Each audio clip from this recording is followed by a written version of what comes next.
안녕하세요. 슬기로운 초등생활입니다. 네. 새학년 앞두고 여러 가지 생각이 많으시죠? 엄마들 가장 마음이 바쁠 때예요. 네.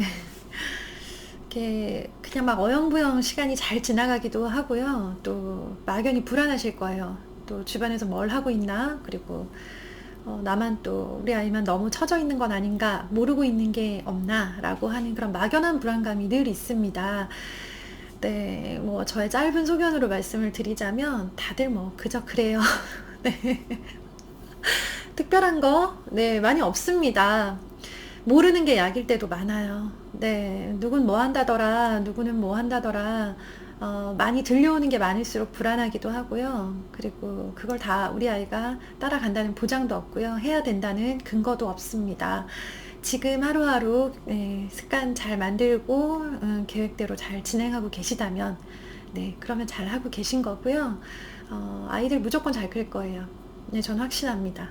왜요? 엄마가 살아있잖아요. 계시잖아요. 네. 엄마 살아 계시고요. 또 때로 이제 엄마 없이 아빠가 영상을 보시는 분들도 계시는 걸로 저는 알고 있어요. 어쨌든 우리가 아이를 키우는 부모라는 존재, 이걸 보고 계시는 분들은 아이를 키우고 계신 분이에요. 그러면 이걸 이렇게 재방송을 받기 때문에 무조건 아이를 잘 키운다, 이게 아니라요. 키우고 있는 주 양육자라는 존재만 있으면요. 그러면 많이 어디로 다른 데로 가지 않아요. 네. 서울대 갈 거 못 가고 연세대 갈 수는 있겠죠. 그거는 인생에서 중요한 게 뭐 아니진 않지만, 네. 어쨌든 주 양육자가 이렇게 교육에 관심을 가지고 아이를 잘 키우기 위해서 노력하고 있는 상황이다 라고 한다면요, 아이는 무조건 잘 클 거예요. 힘만 빼시면 됩니다. 네, 제가 늘 말씀드리는 거, 힘 빼세요. 네. 새학년을 앞두고 방과 후는 어떻게 해야 되나, 그리고 또 입학 앞두시고 방과 후라는 거 어떤 식으로 활용하면 좋을까요? 라고 하시는데요. 네, 제가 학교에서의 경험과 또 저희 아이들 키운 경험을 섞어서 네, 말씀을 좀 드릴게요. 학교에 근무하면서 느꼈던 것 중에 가장 제가 학교에 근무하면서 우리 아이들, 내 아이는 방과 후를 많이 시켜야 되겠다라고 느낀 이유가 뭐냐면요. 아이들이 학교에서 이제 친한 친구가 생겨가요. 아무리 내 외톨이인 친구들도요, 한 명씩의 친구들은 이게 결국 생기더라고요. 6년 내내 그런 건 아니지만, 생겨요. 그러면 이 친구랑 더 놀고 싶은 거예요. 근데 놀 수만은 없죠. 그리고 엄마가 직장에 계신 경우 아이들끼리 같이 만나서 놀기가 좀 힘들어요. 그럴 때 같이 방과후를 가는 거예요. 같이 방과후를 가면서 그곳이 노는 곳이 되는 거예요. 가보셔서 아시겠지만 방과후 공개 수업에 가보면 조금 어수선합니다. 교실이. 네. 자기 학급 교실 같지 않아요. 선생님도 좀 더 너그러우시고요. 허용적이시고요. 친구들도 여러 학년, 여러 반 친구들이 섞여 있기 때문에 이렇게 좀 붕 떠 있는 어수선한 분위기인데요. 그래서 아이들은 방과후 수업을 즐거워해요. 숨 막히지 않는 거예요. 재미있다고 느끼고요. 좋아하는 친구랑 같이 한 시간을 더 보낼 수 있는 네, 놀이처럼 생각을 해요. 노는데 배우는 것까지 있는 거예요. 그렇게 생각하면 방과후만큼 좋은 과목이 있을까라는 생각이 듭니다. 저 오늘 방과후해요 하면서 이렇게 아이들이 학교 끝나고 뭐 저 오늘 클레이 해요 하면서 친구랑 막 클레이 교실로 달려가는 친구들을 저는 많이 봤어요. 그걸 보면서 좋아하는 친구랑 같은 수업을 듣게 해주는 게 내가 지금 상황에서 막 아이를 집에 초대해서 막 맛있는 걸 해주고 직장 다니고 혹은 또 아이가 동생이 어리거나 매일매일 친구들을 초대할 수 없는 상황의 엄마들이 훨씬 더 많으세요. 그렇다면 네, 아이가 좋아하는 친구랑 같은 수업을 들을 수 있게 만들어 주시는 것도 굉장히 좋은 방법입니다. 그렇게 한 시간 어수선한 수업을 듣고 나면 아이가 네, 좀 놀았다라고 생각하고 좀 이렇게 쿨하게 헤어질 수가 있어요. 그래서 친구랑 같이 조율할 수 있으면 가장 좋고요. 친한 친구랑 조율이 안 됐어요. 그런데 뭐 예를 들어 로봇과학이라고 할게요. 로봇과학 수업을 신청을 했는데 그 같은 반, 우리 반 친구 중에서 같은 수업을 신청한 친구가 5명이 있어요. 교실에서는 별로 친하지 않았는데 로봇과학 수업 가가지고 5명이 또 똘똘 뭉쳐서 지내는 경우도 있거든요. 그리고 내가 정말 같은 반 되고 싶었던 친구인데 올해 떨어졌어요. 그런데 방과후 수업에서 다시 만나서 그 시간만큼은 만나서 놀 수 있는 시간이에요. 그러면 너무 좋죠. 그죠? 그러니까 아이들한테 따로 놀릴 시간을 주고 혹은 방과후 수업을 통해서 엄청나게 많은 걸 배워오기를 기대하지 않는다면 방과후처럼 적절하게 이도 저도 두 마리를 잡을 수 있는 수업이 없습니다. 생각하실 때는 친구랑 맞춰야 한다면, 조율을 해야 한다면 아이랑 상의를 하시고요. 친구랑 맞출 수 없는 상황이다. 그리고 그냥 아이 혼자 어쨌든 선택해야 되고 방과후를 해야 하는 상황이면요. 아이의 흥미를 먼저 고려를 해주세요. 아이는 미술이 너무 하고 싶은데 엄마는 공부에 도움이 될 것 같으니까 독서 논술을 시키는 경우가 있어요. 저희 이제 그 학교에서 방과후 수업이 많잖아요. 저는 방과후 담당을 오래 했어가지고 수업마다 많이 들어갔어요. 가서 선생님들이 수업 제대로 하시는지, 네, 그거를 이제 지켜보는 역할을 제가 했거든요. 가보면 독서 논술 수업에 들어갔는데 저희 반 엄청 귀여운 지영이라는 친구가 있었어요. 지금도 기억나요. 그 친구 지금 중학생 됐는데 민지영이가 독서 논술 수업에 앉아서 막 졸고 있더라고요. 1학년이었는데, 네. 그래서 너 이거 재밌어? 나중에 물어봤어요. 이거 왜 신청했어? 엄마가 하래요. 해가지고 거기 와서 그러고 졸고 있더라고요. 참 안타까웠어요. 몸 쓰는 걸 워낙 좋아하고 잘하던 친구라서 그 시간에 방송 댄스를 했으면 좋지 않았을까라는 생각이 들었거든요. 네. 엄마가 억지로 넣어주는 방과후 수업은요, 큰 기대를 안 하시는 게 좋고, 아이가, 네, 그걸 자꾸 빼먹으려고 할 거예요. 너무 싫은 과목이 신청이 되어 있는 경우 학교 끝나고 전화가 와요. 엄마 나 오늘 그거 안 가면 안 돼? 라고 하면서 엄마랑 신랑이가 있죠. 그렇게 이제 억지로 막 끌고 가면서 큰 효과를 볼 수 있는 수업은 아니에요. 네, 그렇기 때문에 아이의 흥미를 먼저 고려를 해주세요. 기본 원칙을, 방과후의 기본 원칙을 생각을 하실 때는 흥미에 따르고 저는 최대한 많은 과목을 했으면 좋겠어요. 어떤 과목, 새로운 과목을 시작을 한다. 한 번도 해보지 않았던 과목인데 할 거다.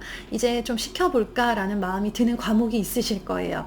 바둑이나 중국어 같은 거, 네, 예를 들어 볼게요. 그러면 시작은 무조건 방과후로 하시기를 권해드려요. 네, 아이가 뭐 정말 특별한 재능이 있는지 아니면 정말 너무 흥미가 높다라고 하는 것들은요, 방과후를 통해서 검증을 할 수 있거든요. 저는 가성비를 중요하게 생각했기 때문에 방과후를 통해서 검증된 과목만, 네, 학원이나 개인 레슨으로 넘어가기를 권해드려요.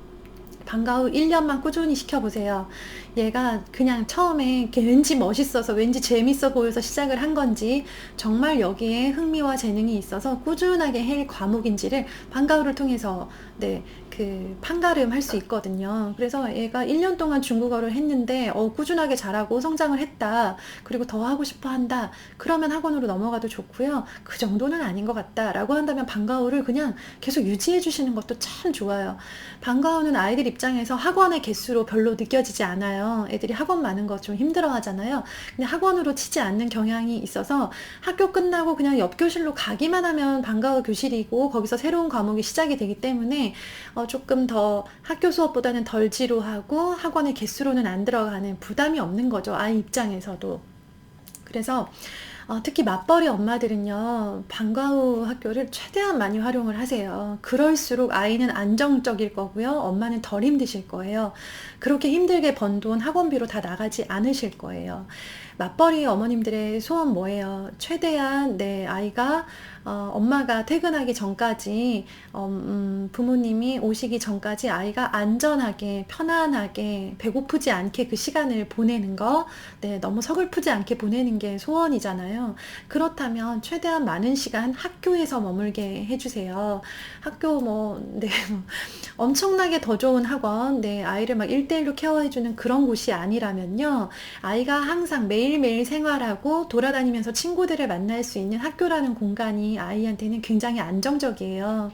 그래서 학교 끝나자마자 막 학원차를 옮겨 타고 그 학원에서 다음 차를 또 타고 해서 뭐 두세 개씩을 순례를 갔다가 집에 돌아오는 일정보다는요, 학교에서 방과후 한 과목씩은 무조건 하고, 네, 여력이 되면 두 과목까지도 하고요. 그리고 그 과목과 그 과목 사이에 시간이 뜬다. 그러면 그 시간은 도서관에서, 네, 만화책 읽어도 그냥 냅두세요. 어디 돌아다니고 뭐 편의점 가서 뭐 사 먹고 운동장에서 스마트폰 게임하는 것보다는요, 도서관에서 만화책 읽는 게 낫습니다.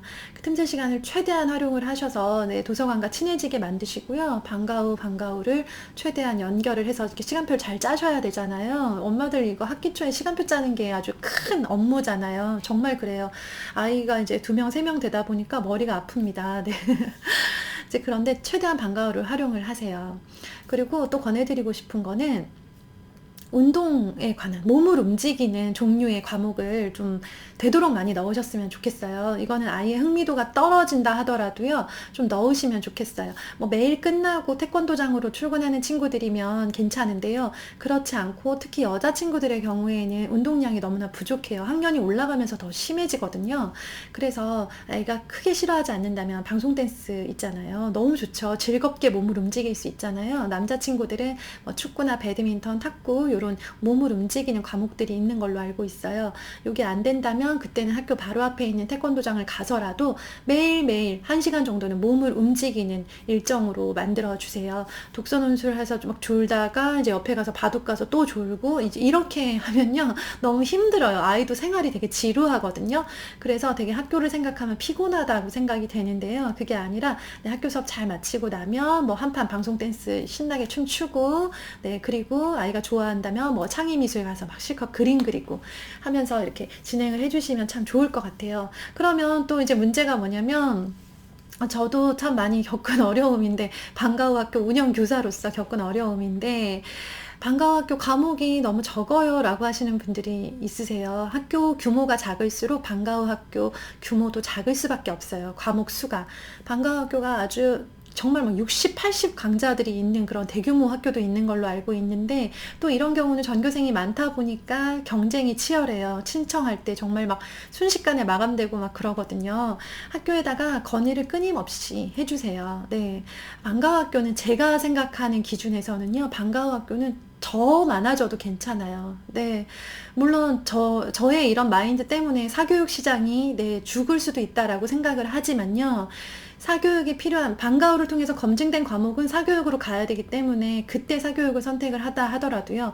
그 이전까지 아이들이 초등 시기에 다양한 과목들을 네, 경험하기 위해서는 방과후 학교가 확대돼야 된다고 생각을 하거든요. 어떻게 확대될까요? 갑자기 나라에서 정책이 내려와서 방과후를 확대하시오, 이게 아니고요.